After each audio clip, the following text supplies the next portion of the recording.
Kollarını möhkem dola boynuma, soyuq üşüdəcək yaman qorxudan.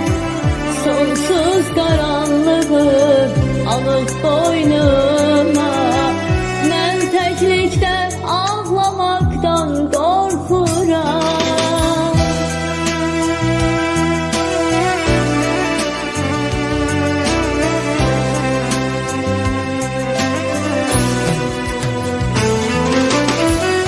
Gedişinlə birdən yiyən sevrimini, xəyalımla yaşamaqdan qorxuram.